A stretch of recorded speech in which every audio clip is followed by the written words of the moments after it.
दुनिया में ऐसा कौन सा इंसान है जो अपनी ज़िंदगी में सफल नहीं होना चाहता, जीतना नहीं चाहता। हर व्यक्ति सफल होना चाहता है, जीतना चाहता है, अपनी ज़िंदगी में नाम कमाना चाहता है और हर आदमी जीतने की, सफल होने की कोशिश भी करता है। लेकिन क्या सभी जीत पाते हैं?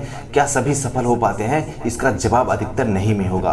तो अब सवाल यह है कि आखिर कौन सी वजह है, कौन सी बात है जिसके कारण सिर्फ कुछ लोग ही जीत पाते हैं, सिर्फ कुछ लोग ही अपनी मंजिल तक पहुँच पाते हैं। उस वजह का, उस चीज़ का नाम है जिद। क्योंकि बिना जिद के आप इतिहास नहीं रच सकते, बिना जिद के आप अपनी मंजिल तक नहीं पहुंच सकते हैं। जिद्दी लोग ही इतिहास रचते हैं। इतिहास उठाकर देख लीजिए, आज तक जिस इंसान ने अपनी जिद को पाला है उसी ने इतिहास रचा है। एक जिद्दी इंसान ही इतिहास रच सकता है। जब जब दुनिया में बड़े परिवर्तन हुए हैं तो किसी जिद्दी इंसान ने ही किए हैं। जब इंसान के मन में यह जिद आ जाती है तो कुछ भी करने को तैयार हो जाता है। साधारण इंसान केवल दुनिया में आते हैं और मर कर चले जाते हैं, लेकिन जिद्दी इंसान इतिहास पलटने की ताकत रखता है। वो किसी से नहीं डरता। इतिहास गवाह है कि केवल वही इंसान सफल होते हैं जिनके अंदर कुछ करने की जिद होती है। वो कहते हैं मंजिलें बड़ी जिद्दी होती हैं, हासिल कहाँ नसीब से होती हैं, मगर वहाँ तूफान भी हार जाते हैं जहाँ कश्तियों पर जिद होती है।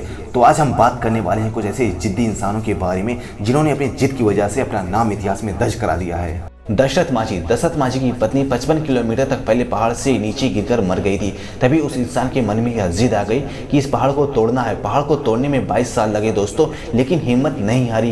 केवल एक छेनी और हथौड़े से 55 किलोमीटर का पहाड़ तोड़कर रास्ता बना डाला। ये होती है जिद। सरदार भगत सिंह के माँ बाप ने उनको कहा कि बेटा तेरी शादी तय हो गई है।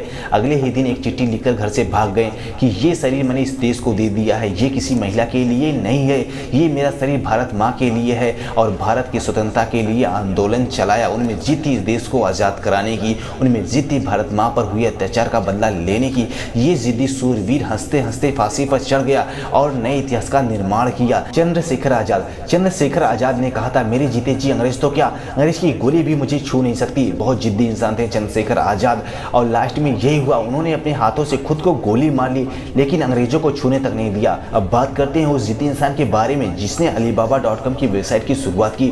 उनका नाम है जैक मा। 5वीं में 2 बार, 8वीं में 3 बार फेल हुए थे। ग्रेजुएशन करने के लिए अमेरिका की हार्वर्ड यूनिवर्सिटी एडमिशन देने से करीब 10 बार मना कर दिया था। लगभग 28 नौकरियों में उन्होंने जॉब के लिए अप्लाई किया था, सभी में रिजेक्ट कर दिए गए थे। एक बार KFC में भी अप्लाई किया था, तब उनके साथ कुल मिलाकर 25 लोगों ने अप्लाई किया था। उनमें से 24 लोग सिलेक्ट हो गए और अकेले जैक मा रिजेक्ट हुए थे। इतनी बार फेल होने और रिजेक्ट होने के बाद भी उन्होंने हिम्मत नहीं हारी, निराश नहीं हुए, क्योंकि खुद से जिद थी एक दिन वह आकाश की बुलंदियों को छू लेंगे। और आज उसी जिद के कारण चीन के सबसे अमीर आदमी हैं। तो दोस्तों, जब आदमी के अंदर जिद आ जाती है तो फिर कोई भी मुश्किल, कोई भी मुसीबत, कोई भी विफलता रोक नहीं सकती। जिद्दी व्यक्ति जो चाहता है उसे करके ही छोड़ता है, क्योंकि जिद्दी इंसान को सिर्फ अपना लक्ष्य दिखाई देता है, सिर्फ अपनी मंजिल दिखाई देती है। आम इंसान वह सब कुछ सोच नहीं सकता जो जिद्दी इंसान कर गुजरते हैं। अगर जिंदगी में सफल होना है तो जिद पालिए। और जिद किसी भी चीज़ की होती है, जैसे अगर आप एक स्टूडेंट हैं तो अच्छे नंबर लाने की जिद करें। अगर आप किसी एग्जाम की तैयारी कर रहे हैं तो उसको एक ही बार में क्लियर करने की जिद करें। अगर आप किसी खेल के खिलाड़ी हैं तो एक अच्छा खिलाड़ी बनने की जिद करें। अगर आपको सिंगिंग पसंद है तो टॉप सिंगर बनने की जिद करें। अगर आप बिजनेस करते हैं तो एक अच्छा बिजनेसमैन बनने की कोशिश करें। अगर आप जॉब करते हैं तो जॉब में अच्छे लेवल तक जाने की जिद करें। अगर आपका कोई सपना है तो उसे पूरा करने की जिद करें। और लास्ट में यही कहना चाहता हूँ कि आप जिस भी फील्ड में हो या जिस फील्ड में जाना चाहते हैं उसके अंदर टॉप पर पहुँचने की जिद करें। फिर चाहे परिस्थिति कैसी भी क्यों ना हो, आप अपनी जिद को ना छोड़े, अपने सपनों को ना छोड़े, बल्कि अपनी जिद को मजबूत करके अपनी मंजिल को हासिल करें और अपने सपने को पूरा करें।